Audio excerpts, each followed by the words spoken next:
తరఫున కేంద్ర ప్రభుత్వం తరఫున హృదయపూర్వకమైనటువంటి శుభాకాంక్షలు. ఎందుకంటే తెలుగు సినీ పరిశ్రమలో అక్కినేని నాగేశ్వరరావు గారి తర్వాత మీరు పద్మవిభూషణ్ తీసుకోవడము మాకందరికీ గర్వకారణం. మీ యొక్క 45 ఏళ్ల సినీ జీవితంలో పునాది రాళ్ళు వేసుకుంటూ స్వయం కృషితో ఈరోజు ఎదుగుతూ వస్తున్నారు. ఎంతో కష్టపడి మీరు ఈ స్థాయికి చేరుకున్నటువంటి మీకు ఈరోజు కేంద్ర ప్రభుత్వం పద్మవిభూషణ్తో సన్మానించడము నిజంగా ప్రతి తెలుగు బిడ్డ గర్వపడాల్సినటువంటి అంశం అని నేను భావిస్తా ఉన్నాను. Thank you so much. Padma Vibhushan వచ్చిన ఈ సందర్భంలో మీరు అభినందించడానికి నా స్నేహితుడిగా చిరకాల మిత్రుడిగా మీరు రావటం అన్నది నాకు చాలా చాలా సంతోషం, మిక్కిలి ఆనందంగా ఉంది. అండ్ మీ ప్రేమని మీ అభిమానాన్ని ఆస్వాదిస్తున్నాను. Thank you so much. ఢిల్లీలో రాష్ట్రపతి చేతుల మీదుగా తీసుకుంటున్నారు కాబట్టి మేము దానికంటే ముందే మిమ్మల్ని కలవాలి, అభినందించాలనేటువంటి ఆలోచనతో ఈరోజు మీ దగ్గరికి రావడం జరిగింది. మోస్ట్ వెల్కమ్ అండి. దక్షిణ భారతదేశంలో రజనీకాంత్ గారు కానీ మీరు కానీ ఒక మంచి నైతిక విలువలతో కూడినటువంటి నటులుగా మంచి పేరు తెచ్చుకున్నారు. అంతేకాకుండా మన తెలుగు ఇండస్ట్రీస్కి వచ్చినప్పుడు తెలుగు ఇండస్ట్రీలో అప్పుడప్పుడు అనేక రకాల సమస్యలు వస్తుంటాయి, క్రైసిస్ వస్తూ ఉన్నప్పుడు ప్రభుత్వంతో కానీ మీ నటుల మధ్యలో కానీ సినిమా ఇండస్ట్రీ మధ్యలో కానీ వచ్చినప్పుడు సీనియర్ నటుడిగా మెగాస్టార్గా అందరినీ సమన్వయపరుస్తూ మరి ముందుకు తీసుకెళ్ళేటువంటి వారు. అలాంటి మీరు ఈరోజు మరి పద్మవిభూషణ్ రావడం అనేటువంటిది మరి అందరం సంతోషించాల్సిన అంశం అని నేను భావిస్తా ఉన్నాను. ఈ ఇండస్ట్రీ లేకపోతే మేము లేవండి. మా చదివిన చదువుకు కానీ మన బ్యాక్గ్రౌండ్కి కానీ ఏదో ఒక మారుమూల ఉద్యోగం చూసుకుంటూ ఉండాల్సిన వాళ్ళు ఈ రోజున ఇంత సెలబ్రిటీ స్టేటస్ కానీ ప్రపంచవ్యాప్తంగా ఎక్కడ మన వాళ్ళు ఉన్నా సరే అక్కడ గుర్తింపు కానివ్వండి, ఇవన్నీ రావటం అంటే కనుక కళామ తల్లి ఆ సినిమా ఇండస్ట్రీ నాకు పెట్టిన భిక్షగా నేను ఫీల్ అవుతుంటాను. ఆ ఇండస్ట్రీ లేకపోతే ఏం లేదు. అందుకని ఇలాంటి ఇండస్ట్రీకి ప్రత్యుపకారంగా నేను ఏం చేయాలి, నాకు ఇంత స్థానం ఇచ్చిన ఇండస్ట్రీకి తిరిగి నేను ఏమి ఇవ్వగలను అనేటటువంటి ఒక గ్రాటిట్యూడ్ నుంచి మొదలైంది. క్రైసిస్ వచ్చినప్పుడు నేనేదో నా భుజం కాయాలి, నా వంతు సహాయం చేయాలి అనే ఆలోచన. ఒక ఇంటికి పెద్ద బిడ్డగా పెద్ద కొడుకుగా ఆ ఇంటి కుటుంబ బాధ్యతలకి తన వంతు సహాయం ఎలా చేస్తాడో అలాగే నిర్వర్తించాలని ఉంటుంది. కానీ ప్రతిదానికి పెద్ద నేను అనేటువంటి బేసిజానికి మాత్రం పోవాలని కారణం ఒకటి అనుకుంటే మీరంటే అందరు యాక్సెప్టబిలిటీ ఉంటుంది. అది కూడా అది యాక్సెప్టబిలిటీ చిన్నవాళ్ళు కానీ పెద్దవాళ్ళు కానీ ఈ రంగం కానీ ఆ రంగం కానీ మీరు ఏదైనా ఒక మాట చెప్తే దాని మీద మీరు నిలబడతారు, మిగతా వాళ్ళు కూడా మీ మాట గౌరవం ఇస్తారు. అది కారణం నేను అనుకుంటాను.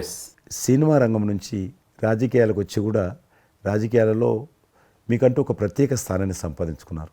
మీరు కొత్త ఒరవడి రాజకీయాల్లో కూడా తీసుకురావడం జరిగింది. మీరు చేపట్టినటువంటి ప్రచార కార్యక్రమం కానీ మీకు వస్తున్నటువంటి స్పందన కానీ అద్భుతంగా మేమందరం ప్రతి కార్యక్రమాన్ని వేరే ప్రత్యామ్నాయ పార్టీలో ఉన్నప్పుడు కూడా మీ రాకను మేము గమనించే వాళ్ళము. మీరు చేస్తున్నటువంటి ప్రచారము కొత్త ఒరవడి మీరు అద్భుతంగా చేశారు. ప్రాంతాలకు అతీతంగా మీకు స్పందన లభించింది, చాలామంది గెలిచొచ్చారు. ఒక ఆర్టిస్ట్గా నేను మంచి స్థితిలో ఉన్నప్పుడు రాజకీయాల్లోకి వెళ్ళాల్సినటువంటి ఒక పరిస్థితులు నెలకొన్నాయి.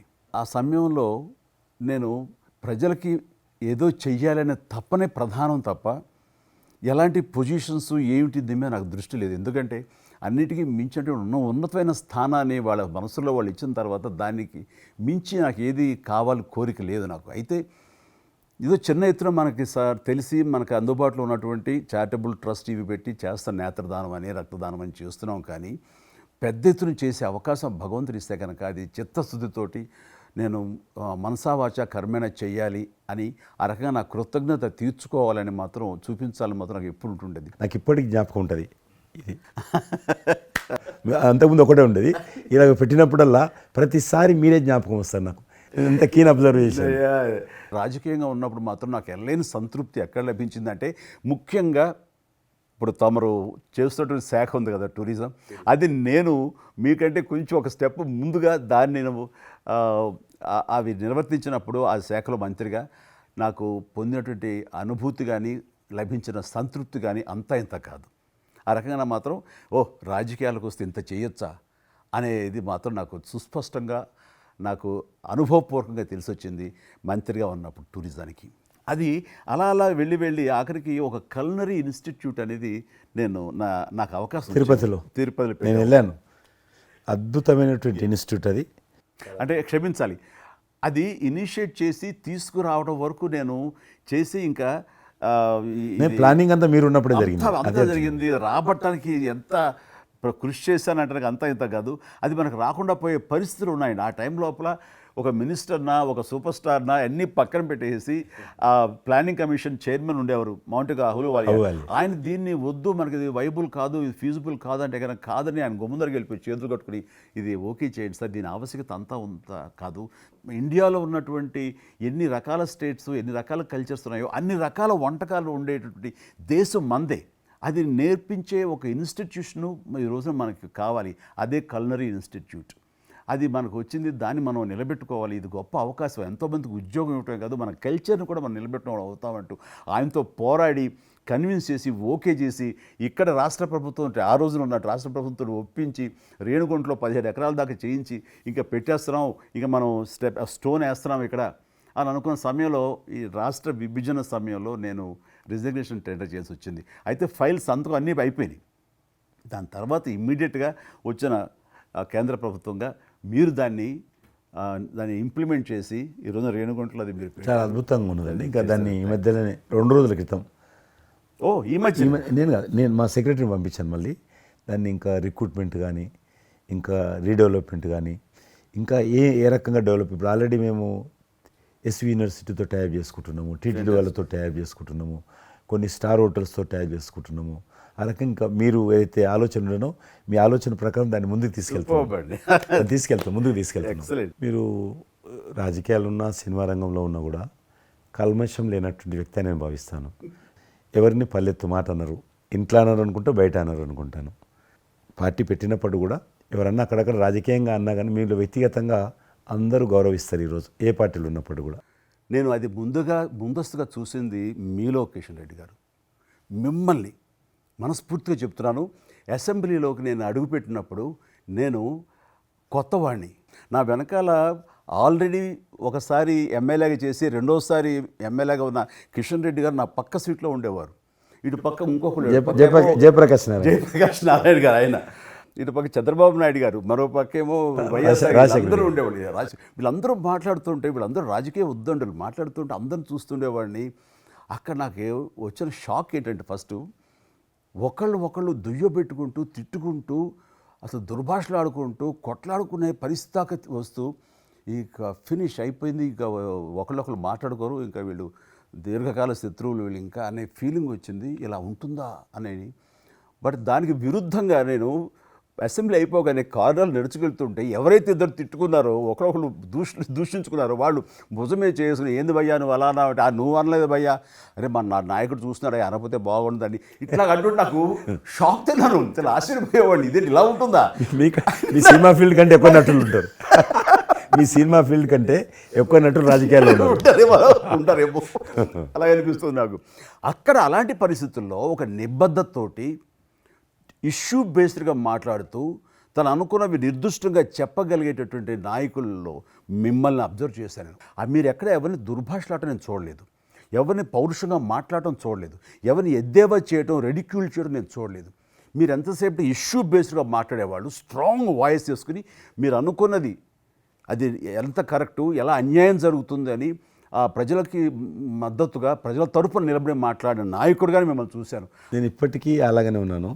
అవును, మా పార్టీలో ఉన్న కొంతమంది కానీ బయట ఉన్నటువంటి వాళ్ళు కానీ కొంత మీడియా విలేకరులు కానీ నువ్వు ఆ రకంగా మెత్తగుంటే లాభం లేదు, ఇప్పుడు రాజకీయాలలో నువ్వు కూడా పరుషంగా మాట్లాడాలి, వ్యక్తులను చాలా గట్టిగా మాట్లాడాలి అంటారు. కానీ నేను అదే అంటాను, నేను ఇప్పుడు మారలేను, నాకు అవసరం కూడా లేదు, నేను ఇలానే ఉంటాను. నేను గతంలో ఏ రకమైనటువంటి వాజ్పేయి గారు, లాల్ కృష్ణ అద్వానీ గారు, మా తెలంగాణలో మా వి రామారావు గారు, వెంకయ్యనాయుడు గారు, దత్తాత్రేయ, ఇదంతా నాకు నేర్పారు వాళ్ళు. నేను చిన్నగా ఉన్నప్పుడు నా చేయి పట్టుకొని నడిపారు వాళ్ళు.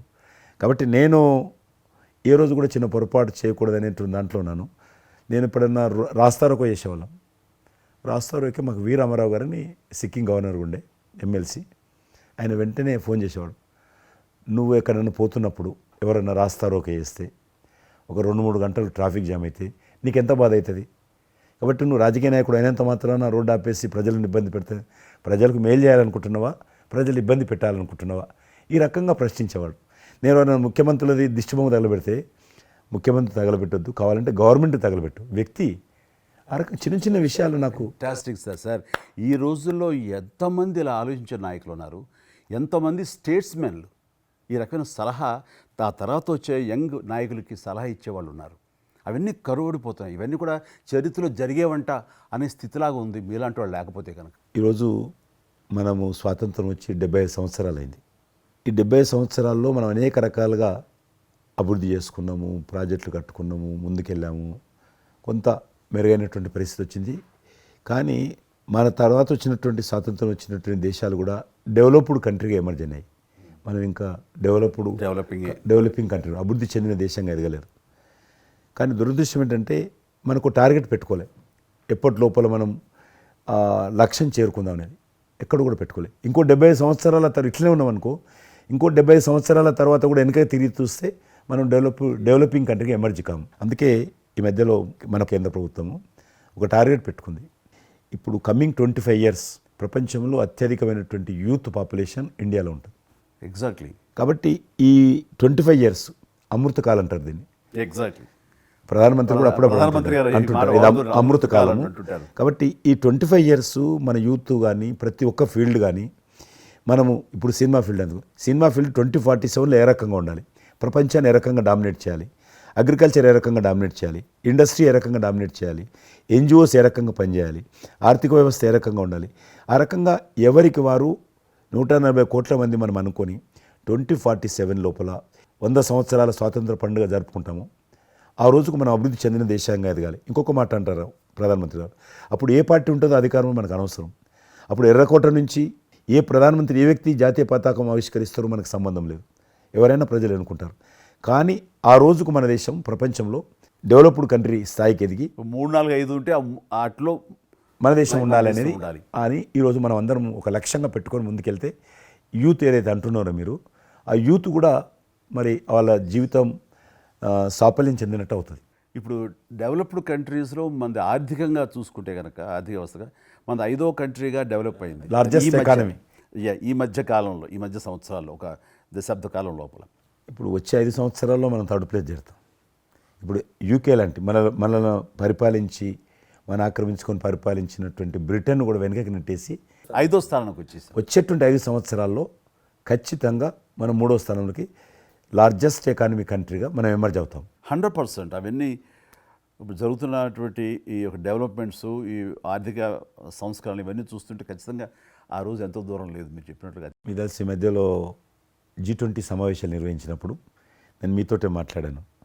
శ్రీనగర్ అంటే ఎట్లా ఉండనో పరిస్థితి తెలుసు. ఈ టూరిజం మినిస్ట్రీకి 4 మీటింగ్లు అవుతాయి. ఒక మీటింగ్ అక్కడ పెట్టాలని నిర్ణయించుకున్నప్పుడు ప్రధానమంత్రి అన్నారు, సినిమా ఫీల్డ్ మీద చర్చించండి, ఎందుకంటే సినిమా ఫీల్డ్ ఎక్కువగా షూటింగ్లు చేసేవాళ్ళు.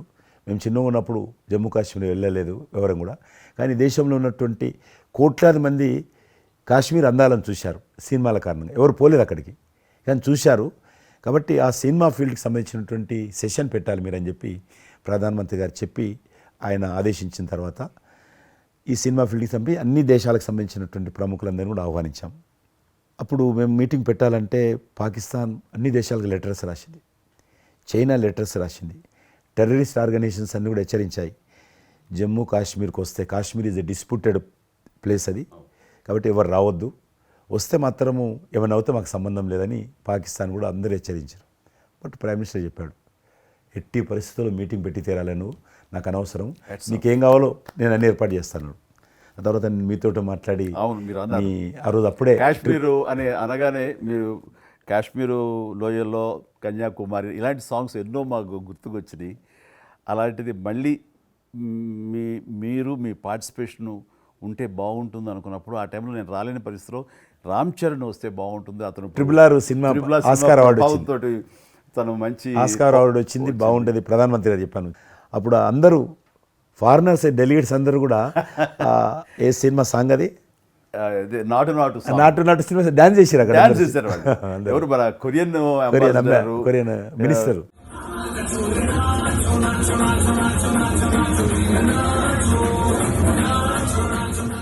అలాగే ఇంకొక జర్మన్ అంబాసిడర్స్ చాలా మంది కింద మీరు చూసింది కొద్దిమందిని కింద చాలా మంది చేశారు ఆ పాట పెట్టి చేసినప్పుడు. సో ఇప్పుడు మీకు మనవి చేస్తున్నాను, లాస్ట్ 2023లో ఇప్పుడు ఆ ఆర్టికల్ 370 తెలియించిన తర్వాత 23 కానీ 22 కానీ ఆల్మోస్ట్ మోర్ దెన్ 300 పిక్చర్స్ అవి మరి ఓటీటీ సినిమాలు కావచ్చు, టీవీ సీరియల్స్ కావచ్చు, మన సినిమాలు కావచ్చు, కొన్ని బయట దేశాలకు సంబంధించినటువంటి సినిమాలు కూడా ఆల్మోస్ట్ 300 పిక్చర్స్ షూటింగ్ జరిగాయి అక్కడ లాస్ట్ 2 ఇయర్స్లో. మళ్ళీ తిరిగి మీ ప్రభావంతో ఆయన నరేంద్ర మోడీ గారి చొరవతోటి ఇలాగా G20 కల్చర్ ముఖ్యంగా టూరిజం సంబంధించి సినిమాలను ఎంకరేజ్ చేస్తూ మీరు తీసుకున్న చొరవ, అందులో రామ్ చరణ్కి మీరు ఇచ్చేటువంటి ప్రాధాన్యత ఇవన్నీ కలిపినప్పుడు ఫస్ట్ నా వైఫ్ తన ఫ్రెండ్స్ తోటి ఎక్కడికి వెళదాం ఈ హాలిడే అంటే వాళ్ళ ఫ్రెండ్స్ అందరు కలిపి కాశ్మీర్కి వెళ్ళారు. అన్నిటికీ మించి మన భారత జాతీయ జెండా రెపరెపలాడుతున్నారు. మీకు తెలుసలేదు, మా పార్టీ తరఫున మాకు మురళీ మనోహర్ జోషి గారు ఉండేవారు, పార్టీ అధ్యక్షుడు అద్వానీ గారి తర్వాత. ఆయన కన్యాకుమారి నుంచి కాశ్మీర్ వరకు యాత్ర తీసాం. ఏంటో తెలుసా డిమాండ్? అక్కడ శ్రీనగర్లో జాతీయ పతాకం ఎగరడం, దానికోసం ఉద్యమం. చూడండి, ఒక జెండా ఎగరడం కోసం. ఆడికి మిలిటరీ మధ్యలో, పోలీస్ ఫైరింగ్ల మధ్యలో ఒక జెండా, మేము జమ్మూ కాశ్మీర్ కానీ ఆపేశారు మమ్మల్ని. అక్కడ నుంచి విమానం, మిలిటరీ విమానంలో తీసుకుపోయి ఆయన ఒక్కరిని అక్కడ జెండా ఎగిరినట్టు చేసి మనం తీసుకొచ్చారు. దల్ లేక్ అని ఉంది అక్కడ, ఉన్నది కదా. మొన్న 15th ఆగస్ట్, ఇంతకుముందు 15th ఆగస్ట్ ఏదైతే మనము 70 సంవత్సరాల పండుగ జరుపుకున్నాము, 50,000 మంది అమ్మాయిలు అబ్బాయిలు స్కూల్ పిల్లలు అందరూ చేతులలో 3 రంగుల పతాకాలు పట్టుకొని దల్ లేక్ చుట్టూ ఊరేగింపు చేశారు. అది మార్పు. ఇంకొకటి నాకు సంతోషం ఏంటంటే, మీరు రాజకీయాలకు రాకముందే మీకంటూ ఒక ప్రత్యేక స్థానం సర్వీస్ యాక్టివిటీలో చిరంజీవి చారిటబుల్ ట్రస్ట్ చాలా పెద్ద ఎత్తున చేయడం అనేటువంటిది నిజంగా అది చాలామందికి ఆదర్శమైంది. మిమ్మల్ని చూసిన తర్వాత చిరంజీవి గారు పెట్టిన అంత పెద్ద నటు పెట్టడం మనం చేయకూడదని వాళ్ళ స్థాయిలో పెట్టినటువంటి చాలా సంస్థలు మీ నుంచి స్ఫూర్తి తీసుకొని పెట్టారనేది నాకు తెలిసిన వాళ్ళు కూడా చాలామంది చెప్పారు. కాబట్టి అది గొప్ప విషయం. మీకు ఎందుకు వచ్చిన ఐడియా? అది ఏదైనా సరే ముందు మన మనసులో తిరిగి ప్రత్యుపకారంగా ఏదైనా చెయ్యాలి అనే భావం ఒకటి ఉంటేనండి అవకాశాలు ఎదురుగా ఉంటాయండి మన ఎదురుగా. అలా చూసినప్పుడు ఆ టైంలో రక్తం దొరకక చనిపోయే వాళ్ళు చాలామంది ఉన్నారు. అది గర్భస్రావంతో, డెలివరీ సమయంలో, యాక్సిడెంట్ సమయంలో కొంతమంది క్షతగాతులు, అట్లాగా లుకేమియా కానివ్వండి, క్యాన్సర్ కానివ్వండి, ఇలాంటివి తలసేమియా కానివ్వండి, ఇలాంటి చాలామంది ఉన్నారు. ఇంతమంది జనాభా ఉన్న ఈ దేశంలో రక్తం ఇచ్చేవాళ్ళు లేకుండా పోయారు. ఎందుకంటే రక్తం అనేది ల్యాబుల్లో తయారు చేసేది కాదు, ఒక మనిషి మరొక మనిషికి దానం ఇస్తేనే జరిగేది. సో ఆ మాత్రం ఆల్టర్నేటివ్ లేదు, ప్రత్యామ్నాయం లేదు. సో ఇది కేవలం మంచి మనసుతోటి ఉండేవాళ్ళు ఇచ్చేదే. వాళ్ళు మోటివేట్ చేయాలంటూ నేను ఏం చేస్తానంటే, నా ఫ్యాన్స్ని ఫస్ట్ మోటివేట్ చేద్దామని దీని ఆవశ్యకత చెప్పడం కోసంగా షార్ట్ ఫిల్మ్స్ కానివ్వండి, ఎక్కడ పెడితే అక్కడ నేను ఇవ్వటం మొదలుపెట్టేసరికి ఈ రోజున రక్తం ఇవ్వటం కోసంగా ముమ్మరంగా ముందుకు రాగలుగుతున్నారంటే దాన్ని ఇనిషియేట్ చేసింది, దానికి ముందస్తుగా దాన్ని మోటివేట్ చేసింది నేను అని చెప్పుకోవడానికి నాకు గొప్ప విషయం అండి. కానీ మీరు ఒక ఉద్యమంలాగా తయారు చేశారు దాన్ని, ఒక మూమెంట్ లాగా తయారు చేసి mission. Hats off to my fans and motivate అయిన ధర్మాత్ములు, మంచి మనసు ఉన్న వాళ్ళు ఎంతోమంది ముందుకు వచ్చారు. వాళ్ళందరికీ కూడా ఈ సందర్భంగా చేతులెత్తి నమస్కరిస్తాను. ఇక్కడ మీ గురించి నేను ఇంకోటి విన్నాను, మీరు ఏదైతే నా సేవా కార్యక్రమాల గురించి మీరు ప్రస్తావించారో అదే సమయంలో నేను కోవిడ్లో కూడా నేను కొంచెం యాక్టివ్గా ఉండి మా కార్మికులకి సంబంధించి 3 నెలల పాటు 4 నెలల పాటు నా మిత్రుల సహకారంతో నేను కొంత అమౌంట్ తోటి సినిమా ఫీల్డ్లో పనిచేస్తున్నటువంటి బాయ్, ఆఫీస్ బాయ్ నుంచి మొదలు పెడితే టెక్నీషియన్స్ వరకు కూడా మీరు చాలా పెద్ద ఎత్తున చాలా మందికి నేను గ్రాసరీస్ ఇవ్వగలిగాను, వాళ్ళకి బయటికి రాని పరిస్థితిలో. బట్ అదే పరిస్థితిలో మీరు దేశవ్యాప్తంగా, మీరు ముఖ్యం ఇక్కడ మన రాష్ట్రానికి సంబంధించి తెలంగాణలో మీరు ఫ్రంట్ లైన్లో ఉండి ప్రతి వాళ్ళని పరామర్శిస్తూ, ప్రతి హాస్పిటల్కి వెళుతూ, ఎవరైతే ఆ రోజున ఫ్రంట్ లైన్ హీరోస్ ఉన్నారో వాళ్ళందరినీ పరామర్శిస్తూ మీరు అద్భుతంగా పెద్ద ఎత్తున చేశారు. అదే కాకుండా మన ఇండియా లెవెల్లో మీరు corona command control room, corona command control room మీకు మీ ఆధ్వర్యంలో జరిగింది. అప్పుడు మీరు చేసిన సేవల గురించి దేశం ప్రస్తావించారు. అంటే అప్పుడు నోడల్ మినిస్ట్రీ హోమ్ మినిస్ట్రీ ఉండింది. ఏమైనా డైరెక్షన్స్ దేశానికి ఇవ్వాలన్నా, రాష్ట్ర ప్రభుత్వాలకు ఇవ్వాలన్నా, లాక్డౌన్ ఎక్కడ పెట్టాలి, ఎక్కడ పెట్టకూడదు, ఎప్పుడు పెట్టాలా, లాక్డౌన్లో ఏ స్థాయికి వెళ్ళాలా, అన్నీ కూడా హోమ్ మినిస్ట్రీ ఇచ్చేది. నేను అప్పుడు హోమ్ మినిస్ట్రీలో ఉన్నాను. ప్రజలకు రోజువారీ అవసరమైనటువంటి 24 మినిస్ట్రీస్ ముగ్గురు జాయింట్ సెక్రటరీస్ ఒక్కొక్క మినిస్ట్రీ నుంచి 8 గంటల చొప్పున హోల్ నైట్ టు డే 24/7. 24/7 ఆ బ్యాచ్ కరోనా కంట్రోల్లో కూర్చోవాలి. ఆ రకం కూర్చున్నప్పుడు దానికి యాజ్ అ మినిస్టర్గా నన్ను ఇన్ఛార్జ్ పెట్టారు ప్రధానమంత్రి గారు, అమిత్ షా గారు. చాలా అద్భుతంగా నేను కూడా ఆల్మోస్ట్ 1.5 మంత్ ఆఫీసులోనే పడుకున్నాను. మిలిటరీ విమానాలలో ఆక్సిజన్ పంపించాను, మీకు తెలుసు మిలిటరీ విమానాలు. చాలా ఒక విమానం ఢిల్లీ నుంచి ఆక్సిజన్ తీసుకొని వస్తే గ్రీన్ ఛానల్ ద్వారా హైదరాబాద్ సికింద్రాబాద్ స్టేషన్ వచ్చేంత వరకు కూడా ఎక్కడ ఆగకపోయేది. అంత నెట్వర్క్ గ్రీన్ ఛానల్ అంటారు. ఆ రకంగా విమానాల ద్వారా నేను గాంధీ హాస్పిటల్కి ఆల్మోస్ట్ 12 సార్లు పోయాను లోపలికి. ఎవరైతే వెంటిలేటర్ మీద పేషెంట్స్ ఉంటారో నేను బుక్ ఒకటి ప్రింట్ చేశాను. వెంటిలేటర్ మీద పేషెంట్ దగ్గరగా మాట్లాడాను. దేవుడి మీద భారం ఇచ్చి తిరిగాను. ఆ రకంగా ఎందుకు వెళ్ళానంటే ఏదో పబ్లిసిటీ కోసం కాదు. డాక్టర్లు పనిచేస్తున్నారు, ఆడ నర్సులు పనిచేస్తున్నారు, మోరల్ సపోర్ట్ ఇవ్వడం కోసం. ఆడ శానిటేషన్ సిబ్బంది పనిచేస్తారు, క్లీన్ చేయడం. వాళ్ళు పనిచేస్తున్నప్పుడు మనం వాళ్ళని గాలికి వదిలేసి మీరు పని చేయండి, మేము రాజకీయ నాయకులము, మేము ఇళ్ళల్లో ఉంటాము, మేము రాము అని కూడా దాన్ని బట్టి నేను లోకల్గా ప్రజాప్రతినిధిని, ఎంపీని అని చెప్పి మా ఇంట్లో భయపడుతున్నా, అందరూ భయపడుతున్నా. ప్రెస్ వాళ్ళందరూ వచ్చేవాళ్ళు. ప్రెస్ వాళ్ళందరినీ గేట్ కాడ బయట మెయిన్ గేట్ కాడ ఆపాడు. ఇక నేను పోయేవాడిని, మొత్తం చూసేవాడిని. ఆ సూపరింటెండెంట్ కూడా నాతో పాటు లోపలికి వచ్చేవాడు ధైర్యం చేసి నేను వెళ్ళినప్పుడు. ఆ రకంగా పూజారులు ఉంటారు దేవాలయాలలో. పూజారులు కూడా చాలా పేదవాళ్ళు ఉంటారు, మీకు తెలుసు. వాళ్ళకు దేవాలయాన్ని క్లోజ్ అయినాయి కదా. ఆ టైంలో పూజారులు అందరికీ గ్రాసరీస్ పంపించడము, మీలాంటి వాళ్ళ దగ్గర పెద్దవాళ్ళ దగ్గర సాయం తీసుకొని మా కార్యకర్తలకు పంపించడము, పోలీస్ స్టేషన్లో పోలీసుకు పంపించడము, హోంగార్డ్స్ పంపించడము. ఈ రకంగా నేను కూడా కొద్దిగా గొప్ప చేశాను. ఇక్కడ మా వాళ్ళతోటి కలిసి నా కాన్స్టిట్యున్సీ చూసి ఈవెన్ నా పార్టీలో ఉన్నటువంటి నాకు పనిచేసినటువంటి పేద కుటుంబాల కార్యకర్తలకు కూడా గ్రాసరీస్ పంపించాను నేను. ఆ రకంగా కూడా వర్కౌట్ చేశాను. మీ కుటుంబంలో కూడా చాలామంది మీకు బంధువులు సినిమాలు వచ్చారు. అందులో ఇద్దరు ప్రముఖంగా మీ అబ్బాయి చరణ్ గారు కావచ్చు, మీ సోదరుడు పవన్ కళ్యాణ్ గారు కావచ్చు. వాళ్ళిద్దరిట్లో మీకు నచ్చిన సినిమా ఏముంటుంది? పవన్ కళ్యాణ్ సినిమాల్లో నాకు తొలి ప్రేమ ఒకటి చాలా ఇష్టం, బద్రీ ఇష్టం, అలాగే జల్సా అనే ఇంకో సినిమా, అత్తారింటికి దారేదైతే చాలా నేను చూశాను అది. అవి తను చేసినవి సినిమాలైనా అన్నీ కూడాను అద్భుతమైన సినిమాలే, 1-2 తప్ప. అండ్ చరణ్ రెండో సినిమా మగధీర నభూతన భవిష్యత్. మీరు అసెంబ్లీలో నాకు వచ్చి చెప్పారు, ఏది మగధీర రిలీజ్ అయిన రోజు ఉన్నారు మీరు, జ్ఞాపకం ఉందో లేదు మీకు? కరెక్టే కదా, మీరు షేర్ చేశారు. చాలా బాగా నడుస్తుంది మా అబ్బాయిది, మంచి అదే టైంలో అదే టైం మీరు అసెంబ్లీలో కూడా చెప్పారు మాకు, మామూలుగా మాట్లాడుతున్నారు మగధీర చాలా అద్భుతంగా వచ్చింది చిరంజీవి అని. మీరు ఎంత సంతోషపడిపోయారో.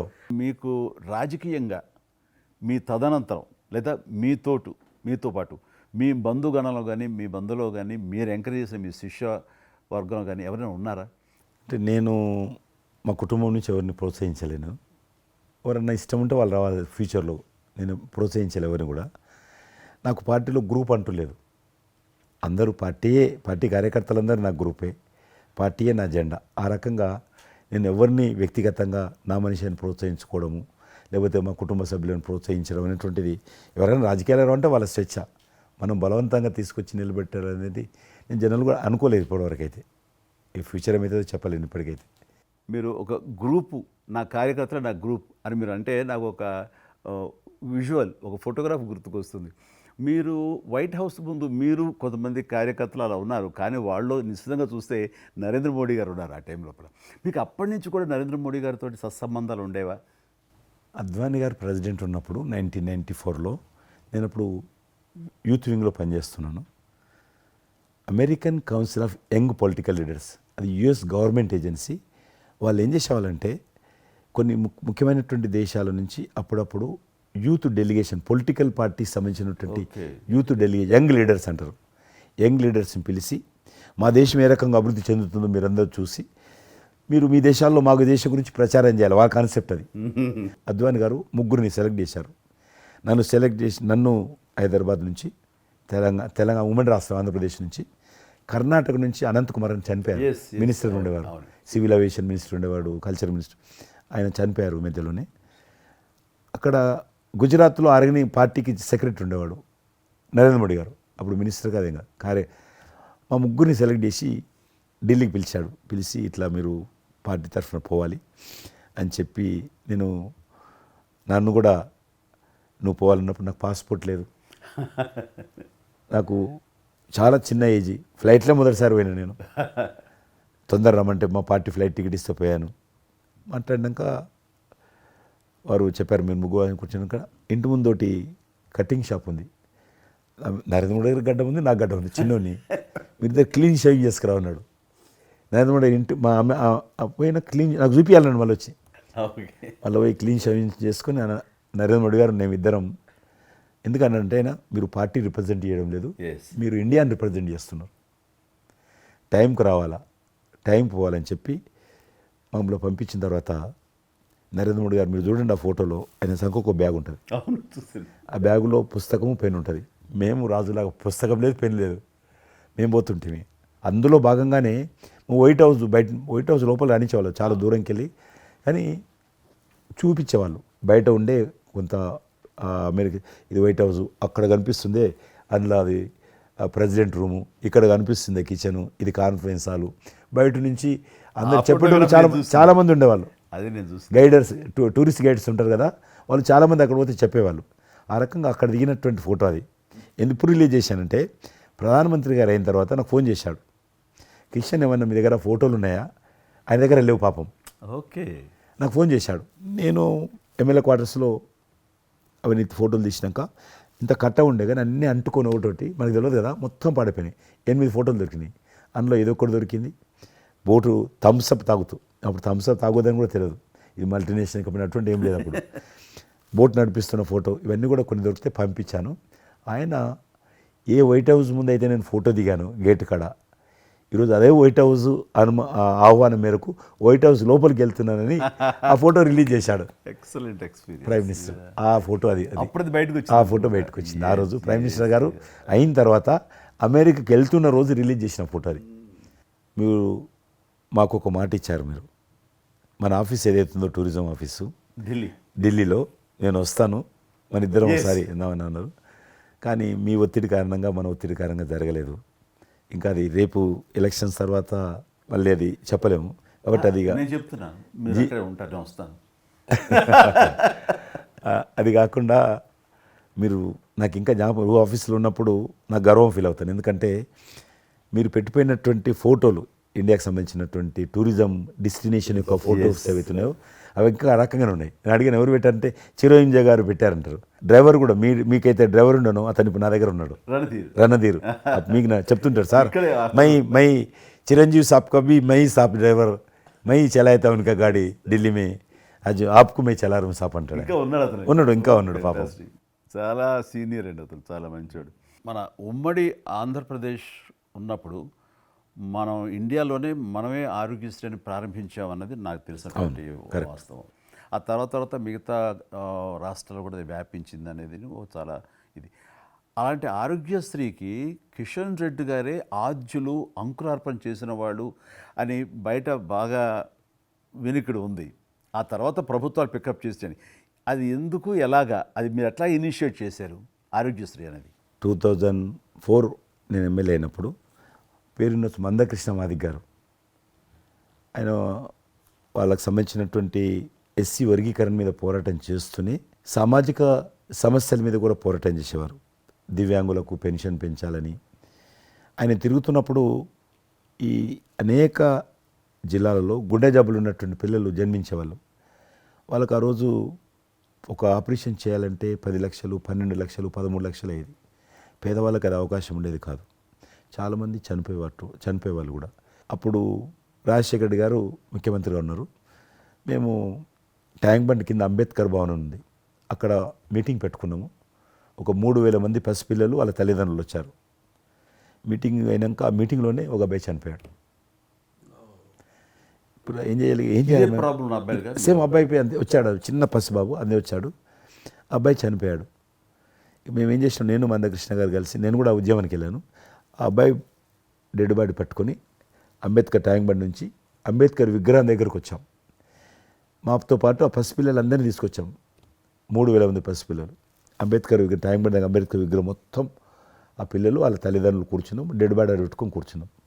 ఎట్టి పరిస్థితుల్లో రాష్ట్ర ప్రభుత్వం వీళ్ళందరికీ కూడా ఉచితంగా చిన్నపిల్లలందరూ కూడా ఆపరేషన్ చేయించాలి, ప్రైవేట్ హాస్పిటల్లో కానీ ఎక్కడైనా వాళ్ళ ఇష్టం చేయించాలి, వీళ్ళ ప్రాణాలు కాపాడాలని డిమాండ్ తోటి కూర్చున్నాం. 11 గంటలకు కూర్చున్న తర్వాత రాజశేఖర రెడ్డి గారు దురదృష్టం ఆ రోజు ఢిల్లీకి వెళ్ళిపోయాడు. ఢిల్లీలో ఉన్నాడు. బట్ ఢిల్లీ నుంచే ఫోన్లో మాట్లాడాడు ఆయన. మాట్లాడి నేను తర్వాత ఆలోచిస్తాం, మీరు అట్లా చేయొద్దు, ఎందుకంటే మమ్మల్ని లాఠీ చేయడానికి వీలేదు, పసిపిల్లలు, గుండె జబ్బులు ఉన్న పిల్లలు, మమ్మల్ని నెట్టేయడానికి వీలేదు పోలీసులో కూడా విచిత్రమైన పరిస్థితి, ఆందోళన, ఉద్యమం చేస్తున్నాం మేము, చాలా డెడ్ బాడీ పెట్టుకొని ఉన్నాం, ఏం చేయాలో పోలీసులకు తోచది. ముఖ్యమంత్రి గారు అన్నప్పుడు రాజశేఖర్ గారు మా మెడ మీద కత్తి పెట్టి మీరు ఈ రకంగా దబాయిస్తున్నారు, ఏమని అనుకోండి సార్, మీరు కృష్ణ గారు చాలా గట్టిగా ఉన్నారు, ఏమని అనుకోండి, మీరు ఎట్టి పరిస్థితుల్లో ఇది చేయాలని చెప్పి మేమిద్దరం కదలలే. రాత్రి ఆల్మోస్ట్ 10 o'clock మళ్ళీ ముఖ్యమంత్రి గారు ఫోన్ చేసి మీరు మాట చెప్పడం కాదు, ఆర్డర్ రావాలను. వీళ్ళందరికీ ఫస్ట్ మేము రాష్ట్ర ప్రభుత్వం తరఫున గుండె జబ్బులు ఉన్నటువంటి పిల్లలందరికీ ఎంత డబ్బైనా ఖర్చు అయినా సరే మేము ఆపరేషన్ చేయిస్తానని చెప్పి ఢిల్లీ నుంచి మాట ఇచ్చి ఆర్డర్ తీసి మా చేతులు పెట్టినాక మేము పిల్లలందరినీ తీసుకొని వెళ్ళిపోయినాం, ఫస్ట్ పిల్లలు వాళ్ళ తల్లిదండ్రులు. ఆ తర్వాత మళ్ళీ ముఖ్యమంత్రి గారు వచ్చిన తర్వాత మళ్ళీ మీటింగ్ పిలిచాడు మమ్మల్ని. పిలిచి ఈ రకంగా చేయడం తప్పు, మీరు నన్ను బెదిరించారు, బ్లాక్మెయిల్ చేశారు, ఆర్డర్ చేశారు, ఏమని అనుకోసారి మేము ప్రజల పిల్లల ప్రాణాలు కాపాడడం కోసం చేసాం తప్ప మీకు వ్యతిరేకంగా కాదు, ఇంకొకరు కాదు. అందులో బాబు చనిపోయాడు. తర్వాత ముఖ్యమంత్రి ఆలోచన చేసి డాక్టర్లను పిలిచి ఎట్లా చేద్దాము, అప్పుడు సర్వే చేయించాడు. వాళ్ళు గ్రామ పంచాయతీలో సర్వే చేస్తే 2 లక్షల మంది పిల్లలు ఉన్నారు ఒక్క ఆంధ్రప్రదేశ్లోనే. ఉభయ రాష్ట్రాల్లో గుండెకు జబ్బు హోల్ ఉండి పుట్టినటువంటి వాళ్ళు 2 లక్షల మంది పిల్లలు ఉన్నారు. ఇంతమందికి నేను ఎట్లా చేస్తా అది ఇదని మళ్ళీ సర్వే వచ్చిన తర్వాత వెరిఫికేషన్ వచ్చిన లిస్ట్ తీశాడు, అంచనా వచ్చిన తర్వాత అప్పుడు ఆయన ఇన్సూరెన్స్ ఏదైనా చేద్దామా అని, ఆయన డాక్టర్ కదా ఒరిజినల్గా, ఆయన డాక్టర్ వృత్తి, చదువుకున్నది MBBS అయినా, ఆయనకి ఈ విషయం బాగా తెలుసు కాబట్టి ఏం చేద్దామని ఆలోచన చేసి అప్పుడు ఇన్సూరెన్స్ పథకం ఆ పిల్లల కారణంగా, గుండె జబ్బులు ఉన్నటువంటి పిల్లల కారణంగా ఆ 2 లక్షల మందికి పిల్లలు ఇన్సూరెన్స్ చేయాలన్న వచ్చినటువంటి ఆలోచనే ఈ ఆరోగ్యశ్రీ పథకం. అలా మీరు ఇనిషియేట్ చేసినటువంటి ఈ ఆరోగ్యశ్రీ కానివ్వండి, ఇది నిజంగా ఇలాంటి సామాజిక స్పృహ అనేది రాజకీయంగా ఆలోచిస్తే వచ్చేది కాదండి. ఇది మానవతా విలువలతోటి, మానవత్వంతో ఆలోచించారు కాబట్టి ఈ రోజున అది సఫలీకృతం కాగలిగింది. భారతదేశంలోనే అది ఒక అందరూ ఆచరించేటువంటి గొప్ప పథకం అయ్యింది. అది ఎంతమంది లబ్ధి పొందుతారో వాళ్ళందరూ బ్లెస్సింగ్స్ మీకు ఉండాలి. అసెంబ్లీలో ఉండగా నాకు ఒక రిప్రజెంటేషన్ ఇచ్చారు. ఈ హోమ్ గార్డ్స్ గురించి మీరు తీసుకున్న శ్రద్ధాశక్తి, ఆహ్వానించిన మీరు పడ్డ తపన కానీ అంతా ఇంత కాదు. అండ్ అది మీరు ఈ రోజున వాళ్ళకి ఏదైనా లబ్ధి చేకూరిందంటే దానికి కూడా నాంది పలికిన వాడు కిషన్ రెడ్డి గారు. 3,000 జీతం ఉండే సార్ వాళ్ళకు కుటుంబము. వాళ్ళు 12 గంటలు, 13 గంటలు, 14 గంటలు ఇప్పుడు ట్రాఫిక్ చేస్తుంటారు కదా, వాళ్ళు 12 గంటలు దుమ్ము ధూళి ఎండలో వాళ్ళు ఇట్లా ఏలు పెడితే మొత్తం మన చేయి నల్లగవుతుంది, అంత మట్టి కాలుష్యంతో ఉంటారు వాళ్ళు. రోజు వాళ్ళు ఇచ్చే బట్టలు తెల్ల షర్ట్ వేసుకోవాలి, వాళ్ళు కాకి ప్యాంట్ వేసుకోవాలి. ఉదయం వేసుకునే షర్టు 2 గంటలలో కలర్ మారిపోతుంది. మనం ఇచ్చేటువంటి 3,000 రూపాయలు అలా డ్రెస్ ఉతకడానికే సరిపోతుండే. అందుకే కిషన్ రెడ్డి గారు మీరంటే ఎందుకు గౌరవం అంటే, మీరు రాజకీయ లబ్ధి గురించి ఎప్పుడు చూసేవాళ్ళు కాదు, మీ కాన్స్టిట్యున్సీకే పరిమితమైన మీరు ఎప్పుడు కాదు, విస్తృతంగా అందరికీ లబ్ధి చేకూరే విధంగా తీసుకున్నారు. కాబట్టి అలాంటి మీకు ఆ బలం, మీ వాయిస్కి ఆ స్ట్రెంగ్త్ అలాగా, ఎందుకంటే మీ ఆశయంలో ప్యూరిటీ ఉంది, మీ ఆశయంలో చిత్తశుద్ధి ఉంది మీ ఆచరణలో.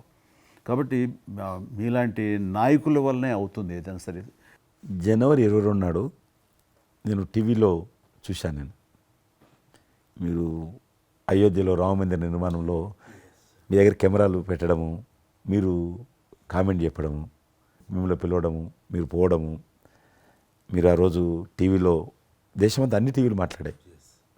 మీకు మీరు ఏ రకంగా ఫీల్ అనిపించింది మీకు? అది హనుమాన్ని ప్రార్థించే ఆయన మా కులదైవంగా చూసిన మాకు రామచంద్రుడు ఆ నామమే మాకు ఒక రకమైన గొప్ప స్ఫూర్తి మాకు. అలాంటి రాముడు మమ్మల్ని ఆహ్వానించినట్టుగా అనిపించిందండి. అది అక్కడ 500 సంవత్సరాలుగా ఎన్నో అక్కడ ఉన్నటువంటి ప్రాబ్లం అనేది అది సునాయాసంగా చేయటం అన్నది అది ఆయన వల్లనే అయ్యింది, నరేంద్ర మోడీ గారు తలుచుకోబట్టి అయ్యింది అనేది. అలాంటి దానికి మేము ఆహ్వానించబడటం అనేది అది మేము చేసుకున్న అదృష్టం, మా పుణ్యం. చాలామంది అందరము భయపడ్డాం ఏమైపోతుందో దేశంలో, గొడవలు అయితే మత కళాలు జరుగుతుందేమో. కానీ అదృశ్యం ఏంటంటే ముస్లింలు కూడా చాలామంది Yes. సానుకూలంగా ఇక్కడ నేను ఒక విషయం చెప్పాలి. నేను రామ మందిరం నుంచి నా హోటల్ ఉంది అక్కడ. ఆ హోటల్కి వెళ్ళడానికి నేను కారు హైర్ చేసుకున్నాను మా ఫ్యామిలీ. అది ముస్లిం డ్రైవర్. సో ఈ రోజున ఇంత కాంట్రవర్షియల్ ఈ ప్లేస్లో ఈ రోజున టెంపుల్ కట్టడంపై మీరందరూ ఎక్కడో కొంత అసంతృప్తితో ఉండుంటారు కదంటే, కాదండి, ఈ రోజు నుంచి మా టెన్షన్ రిలీవ్ అయిపోయింది, Correct. మేము చాలా రక్షణతో ఉన్నాం అన్న ఫీలింగ్ ఉంది. ఎంత హిందూ కాన్వర్జేషన్ అండి. ఇక్కడ 144 సెక్షన్ ప్రివేల్ అవుతూ ఏ రోజున ఏం గొడవలు జరుగుతాయి, ఎక్కడి నుంచి ఏ ఘర్షణలు జరుగుతాయి, స్కూల్కి వెళ్ళి మా బిడ్డలు వస్తారా వెళ్తారా అనే టెన్షన్లో ఉండేవాళ్ళం మేమంతా. అండ్ అలాంటి ఘర్షణలో వాళ్ళు ముస్లిమ్సా లేకపోతే హిందూసా అని ఏం చూడరు కదండి, ఎవరు అందరూ సఫరర్సే. అలాంటి పరిస్థితులు ఇప్పుడు నెలకొన్న సమయంలో ఎలాంటి గొడవలు లేకుండా ముందు ఒక నిర్ణయం తీసేసుకున్నారు. ఎస్, రామ మందిరం కట్టేసారు, అయిపోయింది. ఇక్కడి నుంచి లిఫ్ట్ చేసేసారు 144 సెక్షన్, ఇంకేం లేదు, అన్నీ సజావుగా సాగిపోతాయంటే మాకు సెక్యూరిటీ ఫీలింగ్ వచ్చింది, మా బిడ్డలకు రక్షణగా ఉంది, మాకు ఇంకేమి కాదన్న భరోసా వచ్చింది మాకు. వీఆర్ సో హ్యాపీ అని ఒక ముస్లిం సోదరుడు అన్నారు. ఇప్పుడు అదే మీరు ప్రస్తావిస్తున్నారు. ఇప్పుడు చాలామంది ముస్లిమ్స్ వెళ్తున్నారు చూడడానికి, దర్శనం చేసుకోవడానికి. ఒక అమ్మాయి అయితే బాంబే నుంచి నడుచుకుంటూ వచ్చింది, 22nd చేరుకుంది అక్కడ అమ్మాయి. ఓకే, నేను ఉన్నాను వెనకనే ధైర్యాన్ని ఇచ్చేటువంటి మన ప్రధాని గారు, ఈ భారత ప్రభుత్వం ఇవన్నీ కలిపి దోహదపడ్డాయి. అందుకని ఆయన ఒక మాట అన్నారు అయోధ్య టైంలో, మొన్నటిదాకా టెంట్లో రాముడిని చూసాం, ఇంకా రాముడికి ఆ పరిస్థితి లేదు, ఆయన ఒక పర్మనెంట్ స్ట్రక్చర్లో ఉంటాడు అని అన్నప్పుడు అందరూ మంచి రెస్పాన్స్ ఇచ్చారు, బాగా రెస్పాండ్ అయ్యారు. అట్లాగా ఈ రోజున ఆయన తీసుకున్న ప్రతి కార్యక్రమం కూడాను ఒక మత సామరస్యాన్ని సూచిస్తుంది. దానికి నేను ఒక్క విషయం కూడా చెప్తాను, మీరు చెప్పారు కదా, నేను ఎలక్షన్ ప్రచారానికి 2019లో కానీ అంత ముందుగానే వెళ్ళేవాడిని. డిఫరెంట్ రీజన్స్ మా పార్టీకి సంబంధించి కావచ్చు, ఇతరత్ర కావచ్చు. మేము వెళ్తున్నప్పుడు ముస్లిం సమాజాన్ని బస్తీలు కూడా వస్తాయి కొన్ని. మేము ఎంత మైకులు పెట్టుకొని డ్రమ్ కొట్టుకుంటూ పోయినా కూడా ఒక్కరు కూడా బయటకు వచ్చేవాళ్ళు కాదు. ఇప్పుడు పరిస్థితి త్రిపుల్ తలాక్ అని ఒకటి ఉండేది, అది ముస్లింలో ఒక సాంప్రదాయం. అది ఏదైనా భర్త కోపం వచ్చినా 3 సార్లు తలాక్ అంటే ఆడబిడ్డ ఇంటి నుంచి వెళ్ళిపోవాలి. 3 సార్లు అంటే తలాక్ అంటే వెళ్ళిపోవాలి. అయితే దాన్ని మోడీ గారు త్రిపుల్ తలాక్ సిస్టాన్ని చట్టం చేసి ఇది చేయడానికి వీల్లేదు, ముస్లిం మహిళలకు కూడా హక్కులు ఉంటాయి అని చెప్పి ఆయన చేశాడు. అప్పుడు కూడా చాలామంది భయపెట్టించారు, మత కళాలు జరుగుతాయి, అట్లా వేయొద్దు, నువ్వు ముస్లిం పర్సనల్ విషయాల్లో మీరు జోక్యం చేసుకుంటున్నారంటే ఆయన చాలా వివరంగా చెప్పాడు. ఈరోజు నువ్వు ఒక భర్తగా నీ భార్యకు తలాక్ అని ఇచ్చేసి పంపించేస్తున్నావు. రేపు నువ్వు తండ్రి అవుతావు. తండ్రి అయిన తర్వాత కూడా మీ అల్లుడు నీ కూతురుకు తాగని విడాకులు ఇచ్చి పంపిస్తే అప్పుడు నువ్వు ఎంత బాధపడతావు? కాబట్టి ఏ తండ్రి అయినా సరే అట్లా ఉంటుంది. కాబట్టి ఇది ఈ రకమైనటువంటి ఉండకూడదని చెప్పి ఆయన త్రిపుల్ తలాక్ రద్దు చేస్తే, నేను ప్రచారానికి వెళ్తున్నప్పుడు అంతకుముందు బయటకు వచ్చేవాళ్ళు కాదు. ఉదాహరణకు నేను ఇట్లా పోతున్నాను అనుకోని, రోడ్డు రథం మీద నేను పోతుంటే ఇటు సైడ్ నుంచి ఒక ముస్లిం అలా భార్యను కూర్చొని పెట్టుకొని మోటార్ సైకిల్ మీద నడుపుకుంటూ వచ్చేవాడు. ఇప్పుడు ఏం చేస్తున్నంటే భర్తకు చూడకుండా ఎన్నుకున్నటువంటి భార్య పరద లేపి ఇట్లా నాకు ఊపుతున్నచ్చి, ఇది నేనే సాక్ష్యం. అంత మార్పు వచ్చింది. కట్టన్స్ ఓపెన్ చేసి బస్తీలలో పోతే ఇండ్ల ముందుకు వెళ్తుంటే ముస్లిం ఆడబిడ్డలు వచ్చి, మాతృమూర్తులు వచ్చి, తల్లులు వచ్చి చేతులు ఊపుతున్నారంటే నిజంగా సంతోషం. అంటే ఆడబిడ్డలో 10 కోట్ల మంది ముస్లిం ఆడబిడ్డలు ఉంటారు ఈ దేశంలో. కానీ అది రావడంతో వాళ్ళకు ఒక ధైర్యం వచ్చింది, వ్యతిరేకత లేకుండా, ఏ ప్రొటెస్ట్ లేదు. అదే ఫస్ట్ ఆఫ్ ఆల్ విజయం. కాబట్టి ఈరోజు ఆ రకంగా మీరు చెప్పిన దాన్ని బట్టి వాతావరణం మార్పు వచ్చింది. ఈరోజు మత కళాలు లేవు, కర్ఫ్యూలు లేవు. హైదరాబాద్లో ఎన్ని గొడవలు జరుగుతుండే, ఒక్క గొడవ లేదు ఎక్కడ. బాంబేలో, యూపీలో ఎక్కడ చూసినా మత కళాలు ఉండేది. ఈరోజు ఆల్మోస్ట్ 98% కమ్యూనల్ క్లాసెస్ అయిపోయినాయి. ఎక్కడ కూడా కర్ఫ్యూ అనే లేదు. దేశంలో ఎక్కడో దగ్గర కొన్ని నగరాలలో కర్ఫ్యూ ఉంటుండేది, కొన్ని నగరాల్లో మత కళాలు జరుగుతుండేది. ఎక్కడో ఒక దగ్గర యూపీలోను, మధ్యప్రదేశ్లోను, మహారాష్ట్రను, ఇప్పుడు బీహార్లోను ఎక్కడ లేదు. ఈవెన్ జమ్మూ కాశ్మీర్ లాంటి రాష్ట్రంలో కూడా 144 సెక్షన్ లేనటువంటి పరిస్థితి ఉన్నది. మీరు వేయచ్చా అంటే అద్భుతంగా ఉంది మాట. అది నరేంద్ర మోడీ గారు చాలా విజనరీగా ఆ రకంగా చేశారు. చాలా సంతోషం కృష్ణరెడ్డి గారు, మీరు నన్ను అభినందించడానికి అవార్డు తీసుకుంటున్న సమయంలో ఆ పురస్కరించుకుని మీరు వచ్చినందుకు, నన్ను అభినందించినందుకు ధన్యవాదాలు తెలియజేస్తూ, మీతో ఇంతసేపు సంభాషించడంలో ఎన్నెన్నో విషయాలు తెలుసుకున్నాను, నాకు అనుభవపూర్వకంగా తెలిసినవి మీతో పంచుకున్నాను. అండ్ మీలాంటి నాయకులు రావాలి, ఉండాలి, మరి ఎంతోమందికి ఇన్స్పిరేషన్గా ఉండాలి. మీ ఆశయాలు, మీ ఆచరణలు, మీ సమస్య పరిష్కార మార్గాలు, అలాగే మీ నాయకుల యొక్క ఆయన ఆశయాలు, ఆయన యొక్క మార్గదర్శకంగా మీ ముందుండి మిమ్మల్ని ముందు నడిపించే విధంగా, తద్వారా అందరూ కలిసి భారతదేశాన్ని మీరు చెప్తున్నట్టుగా అభివృద్ధి చెందిన దేశాల్లో ఒక దేశంగా పెట్టే స్థితికి మనం వెళ్ళాలనే ఆశాభావం మీ అందరితో పాటు నాకు ఉంది. అండ్ మరొకసారి మీకు ధన్యవాదాలు. తప్పకుండా మీరు జీవితంలో ఇంకా మరెన్నో మెట్లెక్కాలి, ఇంకా మీకు మంచి భవిష్యత్తు ఉంది. ఇటు సినిమా రంగానికి సేవ చేయాలి, అటు సమాజంలో కూడా సేవ చేసేటువంటి అనేక రకాల, సమాజం అంటే ఒక రాజకీయాలే కాదు, అనేక రకాలుగా మీరు చేస్తూ ఉన్నారు ఇప్పటికీ. కాబట్టి రేపు భగవంతుడు ఏం చేస్తారు ఎవరి చేతుల్లో లేదు. కాబట్టి మీరు నిండా నూరేళ్ళు ఉండి ఈ దేశానికి, ఈ ప్రజలకు సేవ చేయాలని నేను మనస్ఫూర్తిగా కోరుకుంటూ మరొకసారి పద్మవిభూషణ్ అందుకుంటున్న సందర్భంగా మీరు నా హృదయపూర్వకమైనటువంటి శుభాకాంక్షలు. Thank you. అలాగే మీకు ఈ ఎన్నికలు విజయవంతం కావాలని మనస్ఫూర్తిగా కోరుకుంటూ, ఖచ్చితంగా మీరు మళ్ళీ ఏ మినిస్ట్రీలో ఉంటారో, ఎక్కడ ఉంటారో అనేది నాకు మన చేతుల్లో లేదు. తెలుస్తుంది. అండ్ వచ్చి మిమ్మల్ని అలా కలుస్తాను నేచర్ మాట ప్రకారం. ఆల్ ద వెరీ బెస్ట్ అండి. Good luck.